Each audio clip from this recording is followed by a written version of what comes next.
अग्रविजयश्री सृष्टि आद्य दिनी परम ब्रह्म ओम चिरवन्य भारत माता विद्यादायन सरस्वती तथा मोर पूज्य गुरुजी गुरुमा मो छोट भाई बहन मैंने आज महान दिवस मत किसी कहवाक सुजोग मिलू मु निजक धन्य मन करुच्ची।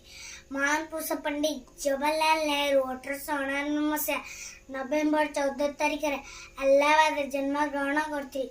पिता नाम मोतीलाल माता नाम सर्पाराणी देवी। से छोट बेलू बहुत बुद्धिमान थे। से आम देशर प्रथम प्रधानमंत्री थे। से शिशु मान बहुत भल पाते एवं से कहते पिला आगामी काली भविष्यता पिला दुनिया आसव। चाचा नेहरू पर परिचित थे।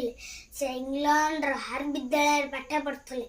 से आराम हराम आराम हराम है बोली से कहते। स्वाधीनता संग्राम भाग नहीं बहुत थर जेल जाते। 1964 मसीहा मे 27 तारिख से महान पुरुष मृत्युवरण करते। शिशु मान अधिक भल पाते जन्मदिन शिशु दिवस पर सारा देश में पालन करा। वक्तव्य शेष कर भूल थे क्षमा करेंगे। भारत माता की जय।